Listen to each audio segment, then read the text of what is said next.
keluarganya nih secara brutal ngeroyokin si Farhan. Mereka pukul, mereka tendang tubuhnya si Farhan sampai babak belur. Tapi meskipun udah dibabak belurin kayak gitu, Farhan tetap nggak mau ngaku kalau dia yang udah nyuri laptopnya si Akmal. Wah, Akmal CS terus tuh dikeroyok-keroyok sampai jam 3 pagi. Bayangkan sama kalian.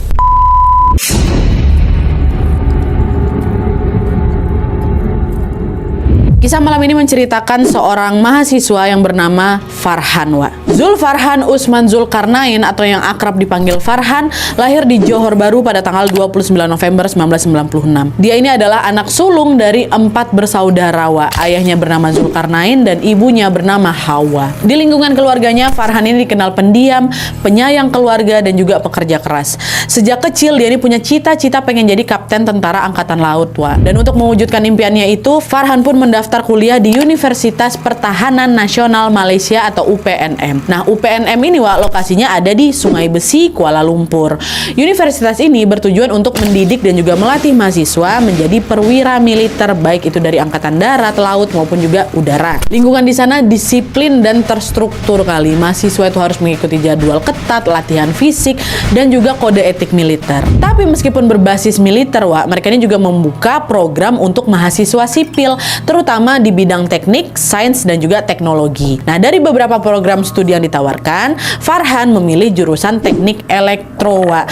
Dia memang memilih prodi sipil, tapi tetap harus mengikuti pelatihan militer di kampus itu, Wak, ya. Farhan waktu itu tercatat sebagai mahasiswa teknik elektro UPNM sejak tahun 2014. Nah, selama kuliah di sana, Farhan tinggal di asrama kampus yang lokasinya berada di Blok Jebat atau masih di lingkungan kampus itu. Asrama ini terdiri atas beberapa lantai, Wak, dan setiap lantainya terdiri dari beberapa kamar. Nah, Farhan menempati kamar nomor 410 yang berada di lantai 4 bersama teman-temannya yang bernama Muhammad Syafiq Abdullah, Muhammad Izul Akhtar, dan juga beberapa kawan lainnya. Nah, di mata teman-temannya, Wak, Farhan ini dikenal sangat baik dan juga tidak pernah bermasalah.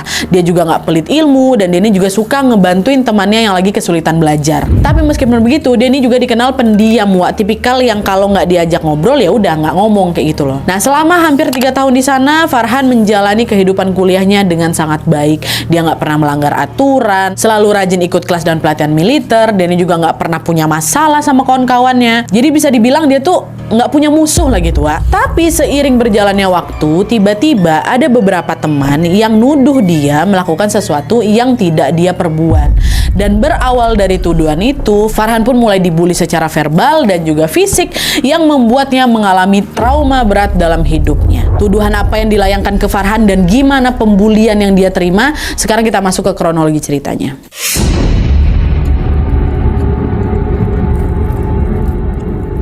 Jadi, Wak, pembulian yang dialami sama Farhan ini berawal ketika Farhan dituduh mencuri laptop milik salah satu teman asramanya yang bernama Muhammad Akmal Zuhairi Azmal. Nah, Akmal ini nggak satu kamar, Wak, sama si Farhan. Katanya dia tinggal di kamar nomor 305 yang berada di lantai 3, tapi masih di satu gedung ya sama Farhan. Nah, pada tanggal 20 Mei 2017 jam setengah 9 malam, Akmal ini tiba-tiba lagi nyibuk nyari laptopnya yang tadi dia taruh di loker. Tapi pas dicek ternyata laptopnya nggak ada. Udah dicari tuh seisi kamar nggak nemu juga. Padahal dia ingat betul terakhir dia taruh laptopnya di loker dia itu. Nah, karena itu laptopnya baru dan juga harganya cukup mahal, Wak, Akmal menduga laptopnya mungkin dicuri sama orang nih. Dan feelingnya waktu itu dia bilang kalau yang nyuri itu Farhan. Kenapa? Gara-gara Akmal ngaku dia sempat ngelihat si Farhan mondar-mandir di dekat kamarnya sebelum laptop itu hilang. Nah, berawal dari dugaan itu, Akmal dibantu sama kawan-kawannya langsung bergegas memeriksa kamarnya Farhan yang ada di kamar 410. Sesampainya di sana, mereka langsung ngecek kasur, ngecek lemari, sampai ke lokernya Farhan juga, Wak. Cuman nggak nemu apa-apa, laptop pun nggak ketemu. Jadi dia balik lagi nih ke kamarnya, gitu kan. Tapi meskipun begitu, Akmal ini masih curiga kali sama si Farhan, Wak. Nah, di tengah kecurigaan itu, Syafiq, salah satu teman sekamarnya Farhan, tiba-tiba datang ke kamarnya Akmal. Dia bilang, bapaknya si Ashraf tuh bisa nerawang barang hilang loh, Wak. Mau nyoba minta bantuan dia nggak buat nyari laptopmu, katanya. Oh, boleh lah, boleh. Coba aku tanya sama si Ashraf ya, kata gitu. Dan by the way, si Ashraf Asraf ini Wak, teman mereka, teman satu asrama, dan bapaknya dia ini macam dukun gitu loh, yang katanya punya kemampuan untuk nerawang barang hilang. Nah setelah dapat informasi itu, Akmal pun minta tolonglah ke Asraf untuk nelpon bapaknya. Coba aku telepon bapakmu dulu gitu. Nah waktu ditelepon, bapaknya si Asraf ini bilang kalau laptopnya Akmal itu kemungkinan sudah diambil sama kawan asramanya. Di situ bapaknya Akmal ini nyebutin 3 nama Wak, dan salah satu nama yang dia sebut adalah Farhan. Begitu nama Farhan disebut, muka Akmal langsung berubah. Kan betul aku bilang kan, pasti memang Farhan yang udah ngambil laptopku. Tadi lo aku lihat dia mondar-mandir dekat kamar aku sini, kata gitu. Nah di situ Asraf nyaut, Wak tenang dulu, belum tentu kan tadi bapakku nyebutnya 3 nama. Tapi aku tetap yakin Wak, kalau pelakunya itu pasti si Farhan. Cuma dia yang tadi siang mondar-mandir dekat kamar ini. Oh malam ini ku kasih pelajaran dia ya, itu. Nah betul aja Wak, pada tanggal 21 Mei 2017 sekitar jam 1 malam, Akmal pun datang nih ke kamarnya Farhan bersama seorang temannya. Sesampainya di sana dia langsung bangunin paksa si Farhan kan Wak. Nah dengar suara berisik, si Syafiq dan juga beberapa kawan sekamarnya Farhan ikutan bangun juga. Nah waktu mereka bangun, mereka ngelihat Farhan yang cuman pakai celana pendek ini Wak, diseret keluar sama si Akmal kan. Nah ternyata Farhan dibawa ke kamarnya Akmal di kamar 305 itu. Nyampe di sana rupanya udah ada 5 kawan lainnya si Akmal yang udah nunggu Wak. Mereka adalah Azamuddin, Afif, Najib, Sobirin dan juga Abdul Hakim. Jadi di kamar itu udah ada 7 orang, Farhan, Akmal sama 5 kawannya tadi kan. Adalah tuh. Di sana Farhan mulai diinterogasi Wak. Dia dicecer dengan banyak pertanyaan. Kok kan yang udah ngambil laptopku kan? Jujur aja kau sembunyi di mana laptopku ha? Enggak Mal, sumpah aku nggak ngambil laptopmu. Nengok aja belum mereknya apa aja aku nggak tahu. Wah, udah nggak usah bohong. Kau mana sih balikin laptop aku? Aku nggak tahu Mal, aku nggak nyuri laptopmu, kata Farhan kayak gitu kan Wak. Di situ Farhan kekeh, dia nggak mau ngaku karena memang bukan dia yang ambil. Akmal kesal, diajaklah kawan-kawannya buat mukulin si Farhan Wak. Semua kawannya nih secara brutal ngeroyokin si Farhan. Mereka pukul, mereka tendang tubuhnya si Farhan sampai babak belur Wak. Tapi meskipun udah dibabak belurin kayak gitu, Farhan tetap nggak mau ngaku Wak, kalau dia yang udah nyuri laptopnya si Akmal. Wah, Akmal CS terus tuh dikeroyok-keroyok sampai jam 3 pagi. Bayangkan sama kalian. Nah, setelah mengalami kekerasan dari Akmal dan kawan-kawannya, kondisi Farhan tuh yang memburuk ya kan. Dia nggak mampu mengikuti aktivitas kampus dan lebih banyak berdiam diri di kamarnya Wak, karena menahan rasa sakit di sekujur tubuhnya habis dikeroyok 6 orang. Kawan-kawan sekamarnya itulah termasuk si Syafiq itu cuman bisa membantu sebisanya dengan ngobatin luka-lukanya secara sederhana aja. Sayangnya karena rasa takut dan tekanan sosial mungkin Wak, nggak ada satupun di roommate-nya itu atau kawan sekamarnya ini yang berani ngelapor ke pihak kampus. Nggak ada. Di sisi lain, pihak kampus juga nggak sigap mencari tahu alasan ketidakhadiran Farhan selama masa dia istirahat itu Wak. Jadi Farhan cuma istirahat gitu, dia sakit badannya semua kan. Nah terus masih di hari yang sama, di tanggal 22 Mei 2017 pada malam harinya Wak, sekitar jam setengah 1 malam, Akmal datang lagi deh ke kamarnya si Farhan sama kawan-kawannya. Dia bawa Azam, bawa Afif, bawa Najib, bawa Sobirin sama si Abdul Hakim tuh datang nih, keroyokan rame. Waktu itu Farhan lagi tidur Wak, pakai celana panjang tanpa baju. Dibangunin paksa sama si Akmal ya kan, diminta langsung lepasin celana panjangnya, jadi cuma pakai boxer aja. Mereka lalu membawa Farhan ke kamarnya si Akmal, tempat penyiksaan sebelumnya terjadi Wak. Di sana Farhan balik lagi diinterogasi soal laptop dia yang hilang. Tapi masih sama juga seperti sebelumnya, Farhan ini bilang aku nggak tahu, bukan aku yang nyuri laptop kau gitu kan. Karena kesal lagi di situ, karena kesal juga Farhan tuh nggak ngaku-ngaku, Akmal sama 5 orang lainnya balik mukulin si Farhan lagi. Bahkan Wak, mereka ini nggak cuman 6 aja, mereka ngajak lagi 13 kawan lainnya untuk ikutan mukulin Farhan secara bergantian. Jadi kalau misalnya di total ada 19 orang yang ikut nganiaya Farhan tuh. Dibabak belurin sama mereka kan. Tetap Farhan bungkam. Farhan nggak mengakui kesalahan yang nggak dia perbuat tuh, nggak. Sampai akhirnya di jam 4:45 subuh, Abdul Hakim tiba-tiba keluar kamar buat ngambil sesuatu. Nah nggak lama kemudian dia balik lagi ke kamar dengan membawa sebuah setrika uap panas. Dia kasihlah setrika itu ke Akmal. Lalu secara bergantian Wak, Akmal, Azam, Afif, Najib, Sobirin nyiksa si Farhan dengan nempelin itu setrika uap ke tubuhnya Farhan. Menjeritlah Farhan di situ kan Wak. Allahu Akbar. Allahu Akbar. Itu panas-panas Wak, ditempel-tempel. ke badannya si Farhan. Nengok Farhan kesakitan gitu, nggak peduli, mereka masih terus-terusan mereka tempelkan setrikaan uap itu di perutnya Farhan, di dada, di paha, di kakinya. Langsung melepuh lah kulit Farhan tuh kan, Wak. Makin teriak lagi si Farhan di situ, dan teriakannya katanya juga didengar sama kawan-kawan yang lain di asrama itu selain di kamar tuh, Wak, ya. Tapi entah kenapa teman-teman itu cuma diem aja, nggak ada yang berani ngelapor. Penyiksaan dengan setrika uap itu, Wak, terjadi kurang lebih 1 jam loh, Wak. Farhan akhirnya jatuh, dia tersungkur, dia udah nggak sanggup lagi nahan sakit. Dan setelah itu para pelaku biadab ini yang membiarkan dia kayak gitu aja. Dalam kondisi tubuh penuh luka bakar, Farhan perlahan kembali ke kamarnya sendiri, Wak, menahan sakit seorang diri.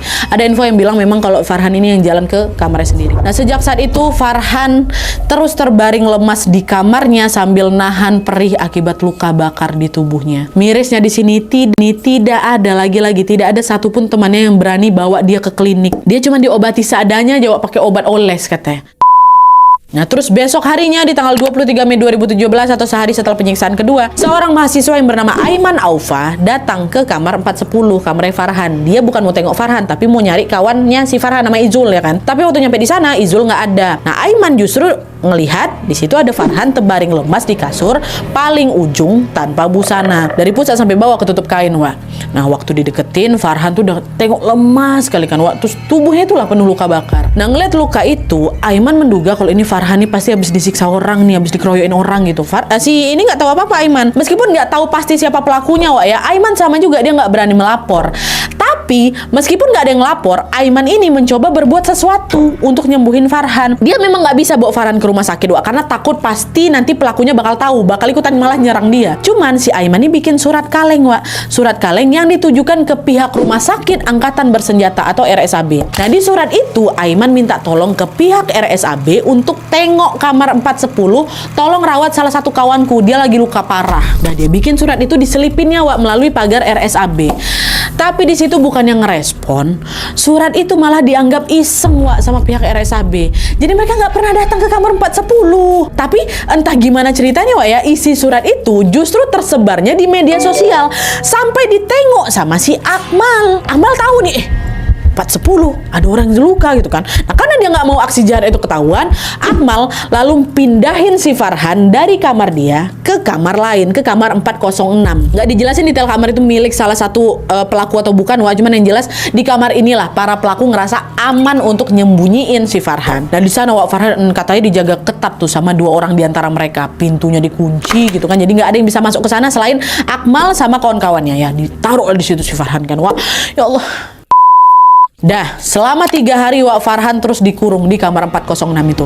Dia cuma diobati seadanya aja di sana. Tapi di tanggal 26 Mei 2017, Akmal sama beberapa kawannya ngelihat kondisinya si Farhan makin drop. Nah, takut terjadi sesuatu yang lebih buruk, mereka pindahin Farhan ke Hotel Bangi Lanai katanya. Ditaruh di hotel. Besok harinya di tanggal 27 Mei 2017, Akmal, Afif, Abdul Hakim sama Sufi, ini yang nama kawan di salah satu mereka lah kan, akhirnya bawa Farah ke klinik. Baru dibawa nih, klinik Asalam namanya, dekat dari hotel. Sesampainya di sana, Dr. Azwar Hussein yang memeriksa kondisi Farhan kaget dari situ. Kok bisa sampai kayak gini? Dia kenapa? Kata dokter kan. Akmal jawab, teman saya kena ledakan benda, Pak, pas lagi latihan di Port Dickson. Makanya kulitnya melepuh kayak gini. Kita udah coba bawa ke klinik kesehatan di Port Dickson itu, tapi katanya nggak bisa mereka tanganin. Bohong deh di sini, Pak. Nah, dengar penjelasan itu, Dokter Hussein langsung melakukan pemeriksaan lebih lanjut. Nah, di situ ketahuan kalau jumlah luka bakarnya si Farhan ini, Wak, banyak kali. Hampir menutupi sekujur tubuhnya. Nah, nengok kondisi itu, Dokter Hussein langsung bikin surat rujukan ke rumah sakit Serdang, Wak, katanya. Dia bilang, kalian cepat bawa Farhan ke rumah sakit ya, ini udah parah kali dia kondisinya nih, ha. Nggak bisa kalau diobatin cuma sekedar di klinik saya nih, nggak cukup alat-alatnya, bawa ke rumah sakit, kata dokter. Waktu dengar itu, Akmal yang sama yang lain ikutan panik juga. Oh iya dok, kami bakal bawa dia ke rumah sakit sekarang. Tapi tolong dok, bersihkan dulu luka-lukanya, kasihan saya nengok dia kesakitan, kata gitu. Nah, Dokter Hussein pun dibersihkannya lah itu kan, Wak, lukanya siapa ini, dan memberikan pengobatan seadanya karena memang keterbatasan alat kan, Wak. Setelah itu Akmal sama 3 kawannya ini langsung pamit pulang, Wak. Tapi di sini bukannya dibawa ke rumah sakit Serdang, Wak. Farhan malah dibawa pulang lagi ke asrama. which is ke kamar 406 itu, Wak. Ngapa nggak dibawanya ke rumah sakit Nadia? Takut dia nanti dia ketahuan, Wak. Orang rumah sakit kan bakal tahu ini bukan gara-gara ledakan, ini gara-gara setrika uap mah. Takut mereka. Dan waktu ditaruh di 406 itu sama seperti sebelumnya, Farhan dijaga ketat di situ, Wak. Hingga pada tanggal 30 Mei 2017, Akmal dan kawan-kawan yang ngelihat luka bakar di pahanya Farhan macam ngelupas, terus makin parah lagi tuh, Wak. Tubuhnya Farhan juga lemas, udah nggak bisa gerak lagi. Dan dari situ Akmal dan Azamuddin langsung bawa si Farhan ke apartemen kawannya. Dari apartemen itu baru dibawa ke klinik As-Salam lagi, Wak. Ya, tapi besoknya tanggal 31 Mei nyampe di klinik ketemu lagi lah sama dokter Husein kan. Kaget lah dokter, oh kok makin parah, saya kan udah kasih rujukan ke rumah sakit kan, kenapa masih bawa di sini, kok lukanya juga belum diobati. Dok, maaf dok, kami belum sempat lagi bawa Farhan ini ke rumah sakit, jadi kami rawat seadanya dulu aja di asrama. Padahal ini alasannya lagi-lagi gara-gara mereka takut pihak rumah sakit tuh tahu perbuatan mereka, ya kan. Ngomong kayak gitu mereka sama si dokter Husein. Marah dokter Husein di sini, diperiksa lebih detail lagi sama dokter kan, Wak. Nah di situ dokter Husein curiga karena lihat ada banyak sekali luka bakar di sekitar perut Farhan yang sudah ngeluarin cairan, Wak. Selain itu Farhan ini juga sempat muntah-muntah 2-3 kali di klinik itu karena dia ngalami dehidrasi. Dokter Husein langsung bersihin lagi luka bakarnya di perut, di pahanya Farhan dibersihkan semua. Dan setelah itu dia tulis lagi surat rujukan untuk ke rumah sakit Serdang lagi, Wak. Bawa nih ya, jangan nggak dibawa ke rumah sakit. Tapi lagi-lagi di sini Akmal sama kawan-kawannya tetap nggak bawa Farhan ke rumah sakit, Wak. Mereka malah memilih merawat si Farhan di apartemen kawannya tadi, sambil nyembunyiin dia di sana supaya dia nggak ketahuan gitu loh, Wak. Astagfirullahaladzim. Lalu beberapa hari kemudian di tanggal 1 Juni 2017 sekitar jam 6:30 malam, tubuhnya Farhan mendadak kaku, bibirnya kering, dia pucat, dia kesulitan bernafas. Dan di titik itu Akmal panik juga, Wak. Dia takut kalau Farhan ini bakal meninggal di apartemen temannya. Jadinya si Akmal memberanikan diri nelpon ambulans. Ya, nggak lama ambulans datang, langsung ambulans ini bawa Farhan ke rumah sakit Serdang. Ambulans yang bawa. Tapi sayangnya pada jam 9:25 malam waktu setempat, Farhan menghembuskan nafas terakhirnya di rumah sakit itu. Meninggal Farhan. Aku tuh nggak kebayangin dia nahan sakit dari tanggal penyiksaan terakhir sampai tanggal 1 tuh loh, Wak. Ya Allah ya Robbi. Nah setelah Farhan meninggal, Wak, pihak rumah sakit Serdang pun langsung menghubungi keluarga Farhan. Pihak rumah sakit loh yang hubungin. Mereka mengabarkan kalau ibu bapak Farhan meninggal dunia karena luka bakar. Tapi di situ nggak dijelasin lebih detail, Wak, penyebabnya apa kan. Wah, dengar kabar itu keluarga Farhan shock lah mereka semua, Wak. Malam itu juga mereka langsung nih, bapak mamanya Farhan langsung datang ke rumah sakit Serdang. Tapi anehnya di sini, Wak, sesampainya mereka di sana, mereka nggak dibolehin ngelihat jenazahnya Farhan. Mereka macam ditahan gitu loh, ditahan di luar sampai hampir 6 jam katanya, Wak. Kesal bapak ya kan. Bapak Farhan pun langsung ngedesak pihak rumah sakit untuk ngebolehin dia ngeliat jasad anaknya. Akhirnya dibolehin tuh, Wak. Waktu dibuka, astagfirullahaladzim, la ilaha illallah. Betapa mengejutkannya. Waktu dia buka itu kain jenazah, dia tengok tubuhnya Farhan ini dipenuhi luka bakar yang parah kali, Wak. Bahkan bisa dibilang jasadnya Farhan ini udah rusak. Ngelihat kondisi itu, bapak ibunya pun langsung curiga kalau Farhan ini nggak mungkin dia kena ledakan, pasti dia dianiaya nih sama oknum di kampus dia, ya kan. Mereka pun langsung lapor ke pihak berwajib dan meminta polisi untuk mengusut tuntas siapa pelaku yang udah ngilangin nyawa anaknya ini, Wak. Gimana nggak hancur perasaan mereka kan.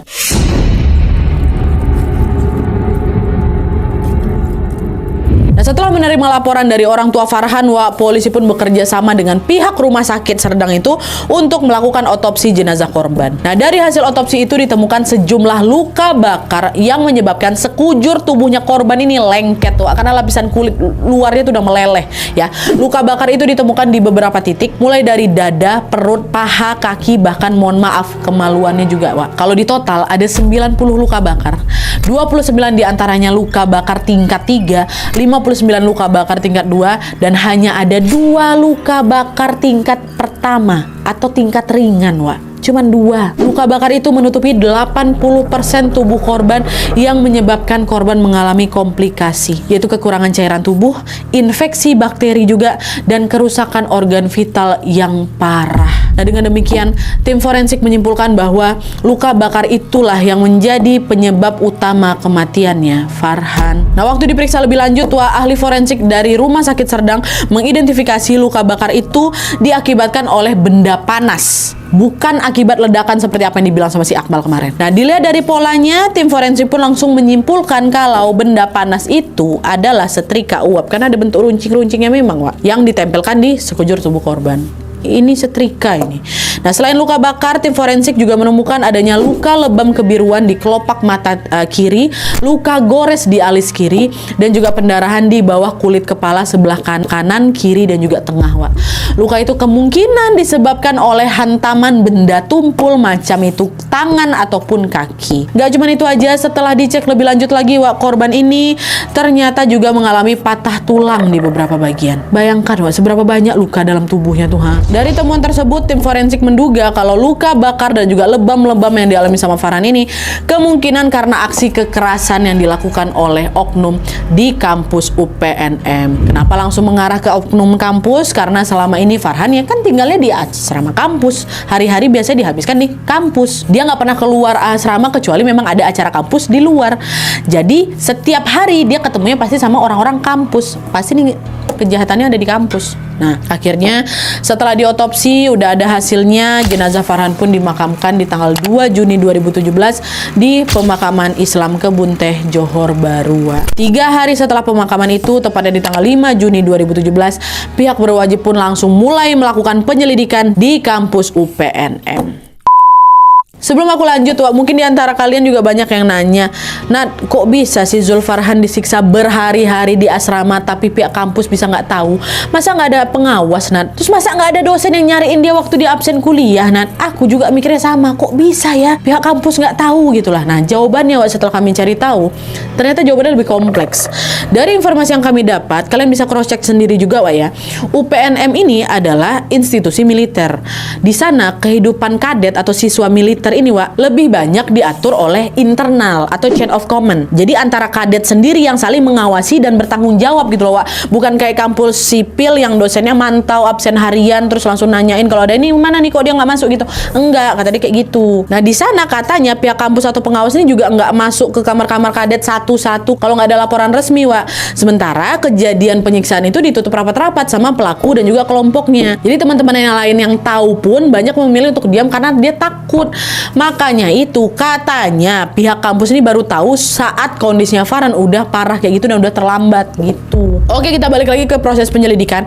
Nah, pada saat itu penyelidikan dilakukan dengan mewawancarai sejumlah mahasiswa di asrama UPNM. Beberapa dari mereka termasuk Aiman, Syafiq, Izul, dan teman-teman sekamar Farhan ditanya ya kan. Dan mereka memberikan kesaksian kalau mereka memang melihat Farhan dianiaya sama beberapa orang, yaitu Akmal CS. Mereka buka suaranya di situ tapi. Berdasarkan informasi dari para saksi, Wak, polisi pun akhirnya menahanlah itu 22 mahasiswa yang diduga terlibat dalam penganiayaan Farhan. Dan setelah diperiksa lebih lanjut, 13 orang diantaranya dinyatakan tidak bersalah, sedangkan 19 orang sisanya masih ditahan untuk diinvestigasi lebih lanjut, Wak. 13-nya bebas gitu lah istilahnya. Setelah investigasi panjang di tanggal 14 Juni 2017, polisi pun langsung mendakwa 19 orang itu sebagai pelaku kekerasan yang mengakibatkan Farhan meninggal dunia. Dari 19 orang ini, Wak, 5 orang dinyatakan sebagai eksekutor, yaitu orang yang terlibat langsung melakukan kekerasan, dan 5 eksekutor itu sudah pasti Akmal, Sofi,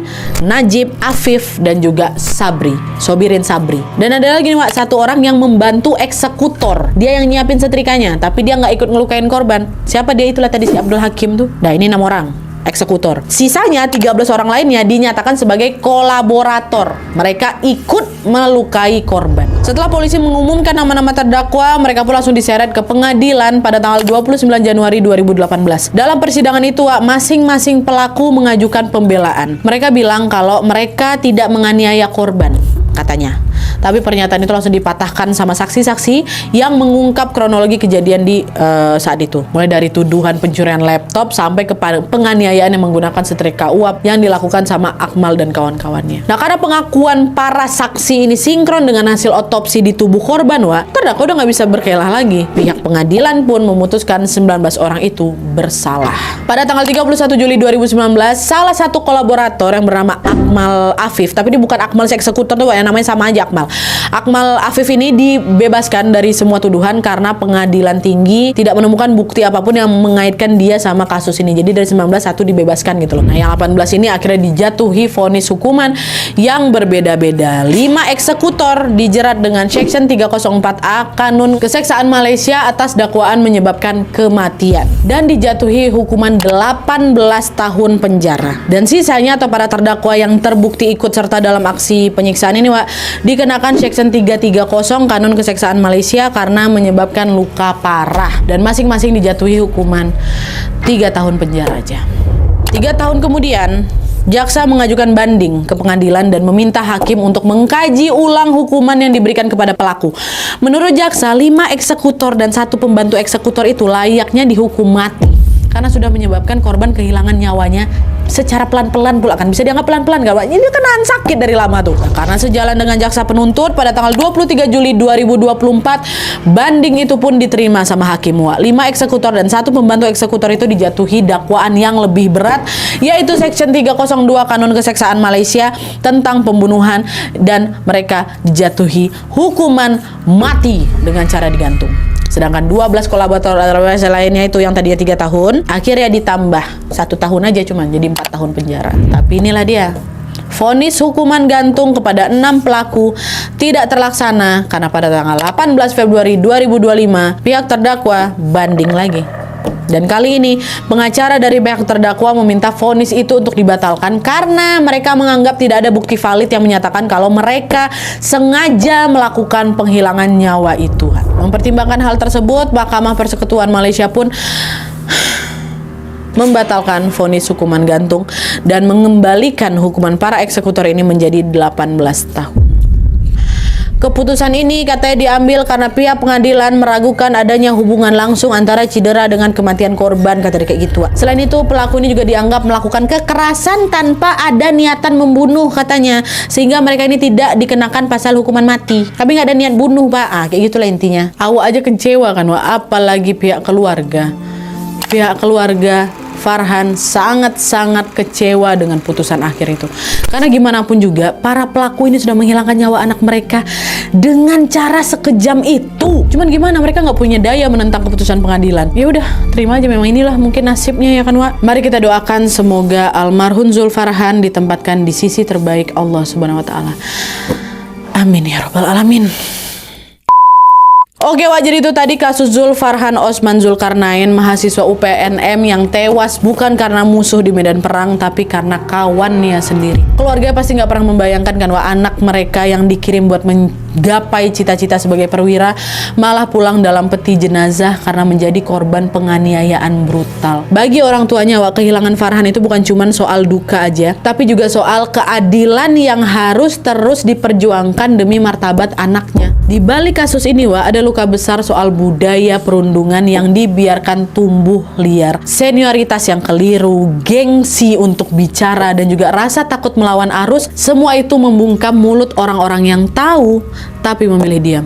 Dan yang lebih menyedihkan lagi, Wak, korban seperti Farhan ini terjebak di situasi sendirian, dikepung ketidakpedulian dari orang-orang yang seharusnya melindungi dia. Semoga kisah ini bisa menjadi peringatan buat kita semua bahwa membiarkan kekerasan terjadi sama saja memberikan izin untuk tragedi berulang. Satu suara yang berani bicara aja itu bisa menjadi pembeda antara hidup dan mati loh kan, Wak. Coba ada satu aja orang yang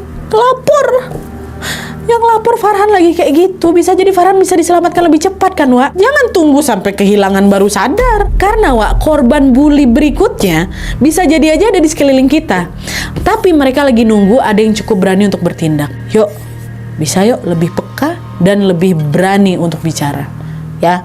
Oke, Wak, jadi sekian dulu videonya. Terima kasih banyak yang sudah menonton. Kalau kalian suka video ini, klik like-nya. Jangan lupa komen di bawah untuk dan saran-saran untuk video selanjutnya. See you next video, Wak. Bye.